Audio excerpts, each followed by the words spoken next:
23 septembre 2017, le conseil de la dernière heure. Peuple chrétien, réjouissez-vous dans la prière.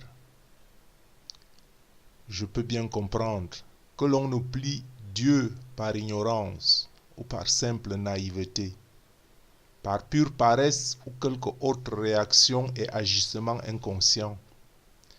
Mais aller jusqu'à combattre Dieu expressément et consciemment, cela dépasse mon entendement. En Jérémie, chapitre 17, verset 11, on lit « Comme une perdrix qui couve des œufs qu'elle n'a point pondus, tel est celui qui acquiert des richesses injustement.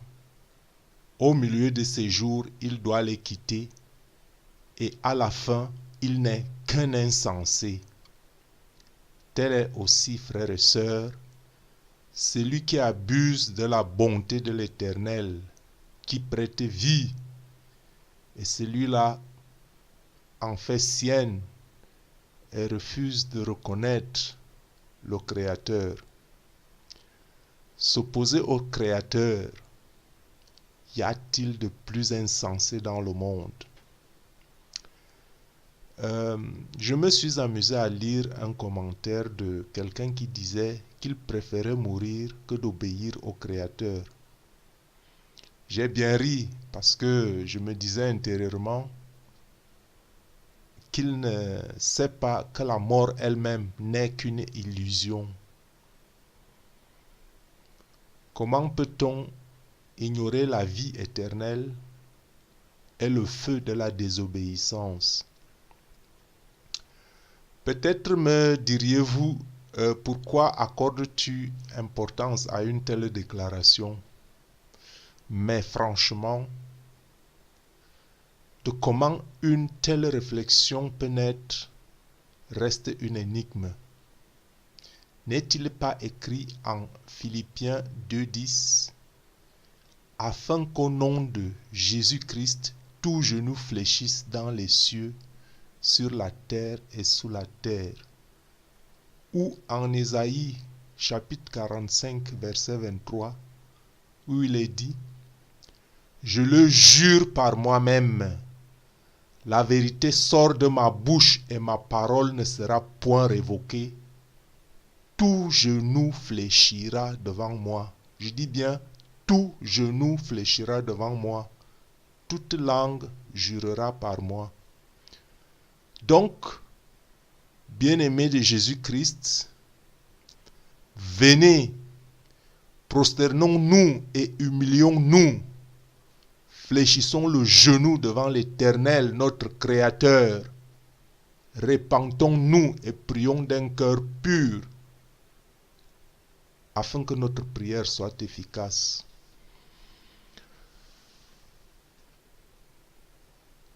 Jésus n'avait-il pas dit à Marthe, « Ne t'ai-je pas dit que si tu crois, tu verras la gloire de Dieu ?» C'est en Jean chapitre 11, verset 40. Et Jésus ne parla-t-il pas du même ton à ses disciples en disant, « C'est à cause de votre incrédulité, c'est à cause de votre incrédulité. Je vous le dis en vérité. Si vous aviez de la foi comme un grain de sénévé, vous diriez à cette montagne, transporte-toi d'ici là, et elle se transporterait. Rien ne vous serait impossible. » Ça, c'est un verset qu'on retrouve en Matthieu chapitre 17 et c'est le verset 20. Donc, la foi peut faire déplacer une montagne, nous dit Jésus. Avec la foi, rien ne nous serait impossible. Le mot « rien » montre en fait que pour nous, il n'existe aucune limite. Je dis bien, il n'existe aucune limite. Le seul problème est peut-être que nous nous limitons à la manière dont nous voulons voir nos problèmes résolus. Devrions donc nous être étonnés de voir par exemple une carrière de pierre s'installer au pied d'une montagne dont on a demandé le déplacement dans la prière? Quand on dit qu'une montagne se déplace, ça ne veut pas dire que vous voulez dire maintenant à une montagne, soulève-toi de là et va te mettre à un autre endroit. Quand on dit qu'une montagne disparaît, ça peut être qu'une carrière s'installe et puis la montagne, on la casse en pierre. Donc, c'est ce que je dis, que le problème souvent du croyant est que en priant Dieu, il donne déjà un peu comme s'il imposait à Dieu la solution à son problème. Et quand cette solution ne vient pas comme telle, on est des fois un peu déçu. Donc, priez et attendez la solution. N'imposez aucune voie, parce que les voies de Dieu sont insondables. Les voies de Dieu sont insondables. Donc, à la question de savoir, devrions-nous être étonnés de voir par exemple une carrière de pierre s'installer au pied d'une montagne dont on a demandé le déplacement dans la prière? Non, nous ne devrions pas être étonnés. Tout est possible par la foi. Le comment cela va se faire importe peu. C'est-à-dire que ce moyen que vous imposez toujours, que vous voulez voir que le problème se résout de telle manière, cela importe peu. Parce que lorsqu'on s'interroge sur cette question, comment cela va se faire, on manque de foi justement. Il faut juste croire que j'ai prié pour telle chose et ça va se faire d'une manière ou d'une autre. Donc, sachons seulement que les circonstances vont se mettre en place pour que la montagne se déplace effectivement. Ça peut être une carrière maintenant de pierre, on vient, on casse la montagne. Il ne faut pas s'attendre que la montagne se soulève d'elle-même et qu'elle se mette à un autre endroit. Ça, c'est souvent la grande erreur que nous faisons, nous croyants.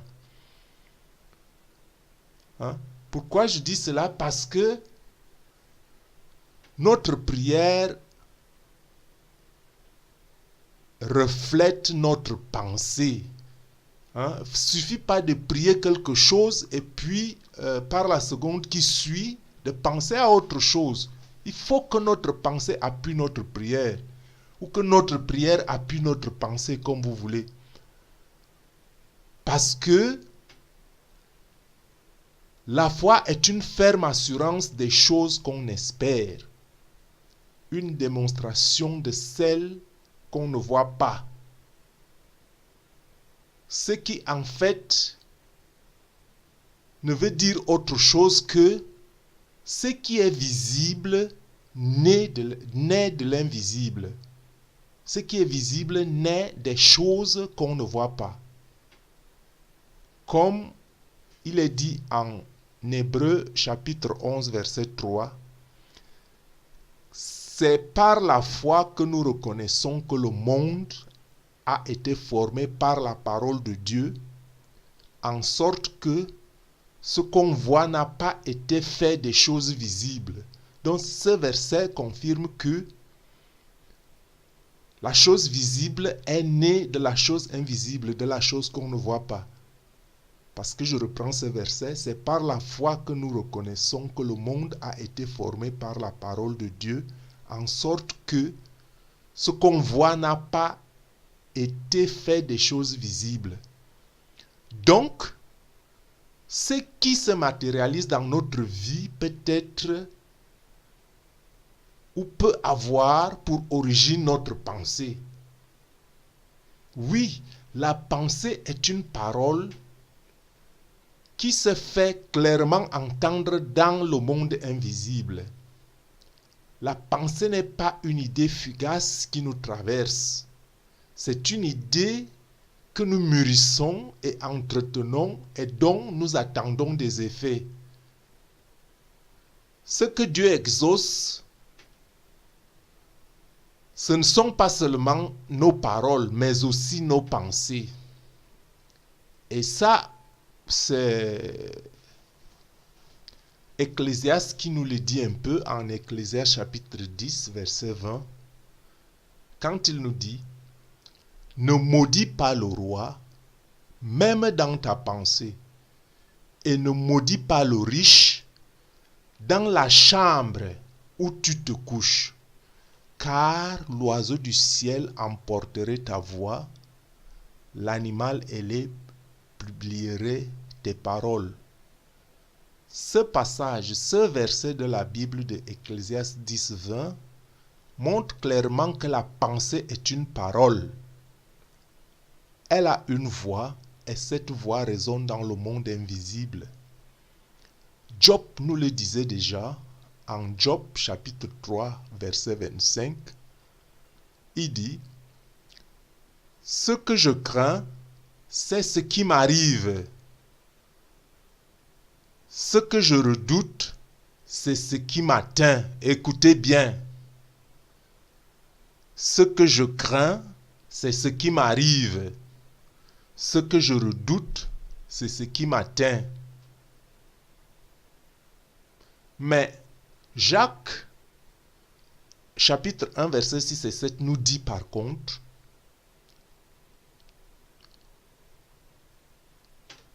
que qui demande avec foi, sans douter, celui qui doute est semblable au flot de la mer, agité par le vent et poussé de côté et d'autre.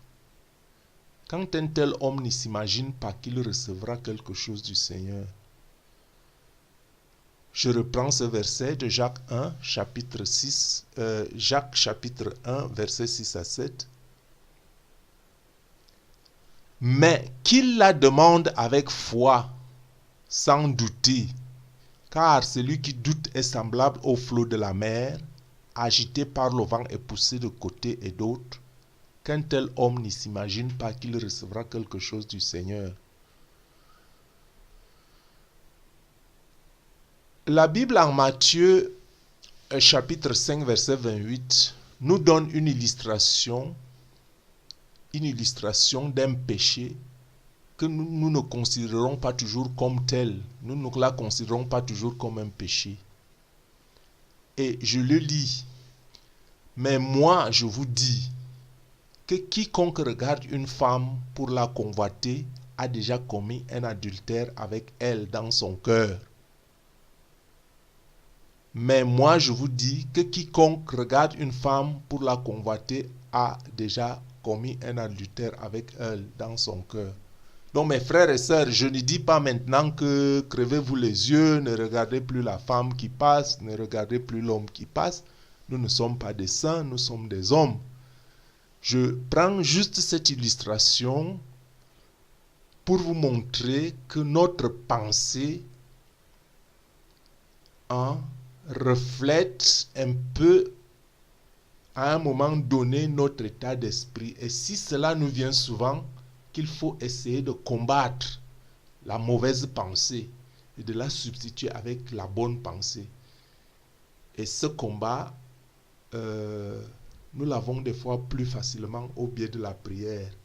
Qui prie plus fréquemment imbibe sa pensée des choses positives qu'on dit dans la prière. Je ne dis pas maintenant d'aller faire les autres, d'affaire des récitations et autres. Non, ce n'est pas ce que je veux dire. Je ne veux pas plus dire maintenant que vous devez vous crever les yeux et ne pas regarder dans la rue ou quoi que ce soit. Non plus. Bon, j'appelle seulement à votre conscience. Chacun a son libre arbitre et chacun connaît ses limites. Chacun connaît ses faiblesses. Donc, quand je le dis juste pour insister sur un autre point. C'est la nécessité du repentir. Nous sommes tous des pécheurs, d'une manière ou d'une autre. Nous péchons, nous tous, vous et moi, sans exception. Parce que si quelqu'un dit qu'il n'a pas de péché, celui-là est un menteur et il ne connaît pas Dieu.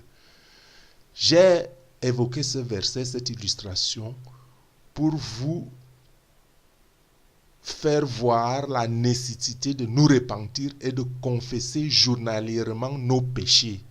Ne laissez pas le péché s'accumuler et dire que j'ai péché, je crains. Non, le Seigneur est un océan de miséricorde. Écoutez-moi bien.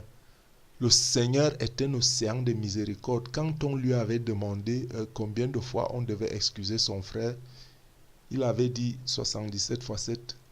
Hein? Vous voyez? Donc le Seigneur est un océan de miséricorde. Toutefois que vous confessez sincèrement vos péchés, il vous pardonne. Et il vous allège de vos poids, il vous enlève votre iniquité. Donc je dis donc que la nécessité de nous repentir et de confesser journalièrement nos péchés, de préférence à la fin de chaque journée. Demandons toujours au Seigneur d'effacer toutes nos fautes, conscientes ou inconscientes de la journée. Cela rend nos prières plus efficaces. Parce que donc, provenant d'un cœur pur, parce que quand vous demandez pardon au Seigneur, quand vous confessez vos péchés, partez du fait que le péché est pardonné. La Bible dit d'ailleurs qu'il n'y a qu'un péché qui n'est pas pardonnable. C'est le péché contre le Saint-Esprit. Et à partir du moment que vous confessez déjà vos péchés au Seigneur, ça veut dire que vous ne faites pas partie de ce péché et que vos péchés sont automatiquement pardonnés. Hein? Parce que si nous disons que nous n'avons pas de péché, nous nous séduisons nous-mêmes, nous sommes les hommes. Hein? Ça veut dire que la vérité n'est pas en nous. Hein? Et si nous confessons nos péchés, le Seigneur est fidèle et juste pour nous les pardonner. Et toujours pour nous purifier de toute iniquité. Ça, vous le retrouvez en 1 Jean, chapitre 1, verset 8. Donc, la prière nous relie à la source de la divine grâce, la source de l'amour. C'est pourquoi faites tout avec amour, même les petites choses. Dieu est amour et Dieu aime être associé à nos projets, à tous nos projets, même ceux dont nous pensons avoir la capacité de résoudre tout seul. Dieu aime être associé. Donc faites toujours appel au Seigneur et il rehaussera l'éclat de vos œuvres. Même où vous pensiez que, bon, il rehaussera l'éclat de vos œuvres parce que c'est Dieu. Hein? Donc frères, prière, prière, prière. Même que vous me dites, je ne connais pas prier, mais non, balbutiez comme un enfant qui commence à prononcer son premier mot. Dieu connaît même nos intentions les plus intimes, les plus secrètes. Il n'y a pas que je ne connais pas prier. Balbutiez, dites n'importe quoi. Ce n'est pas aller lire les grands livres, tenir les grands... Non, balbutiez, Dieu comprendra quand ça vient du fond du cœur, d'un cœur purifié, d'un cœur qui s'est repenti, d'un cœur qui a confessé ses péchés. Dieu le comprend et soyez convaincus que vos péchés sont pardonnés et qu'il entend vos prières et attendez la réponse à votre prière. Ça, c'est le premier point. Le deuxième point est l'amour. L'amour, l'amour, l'amour. L'amour en grandes choses, l'amour en petites choses. Faites tout avec amour. Acceptez avec amour même les épreuves qui se présentent devant vous dans la journée. Acceptez-les avec amour comme des leçons de la vie. Associez le Seigneur à cela. Associez le Seigneur dans toutes vos entreprises. Même dans les petites choses. Ne vous laissez surtout pas attirer sur le terrain de l'ennemi avec des choses comme la vengeance, la colère, la négligence à la prière, je suis fatigué. Non, ces choses-là, la vengeance et colère et autres, ouvrent la porte à l'ennemi. Frères et sœurs, la victoire nous appartient dans la prière. Loué soit Dieu.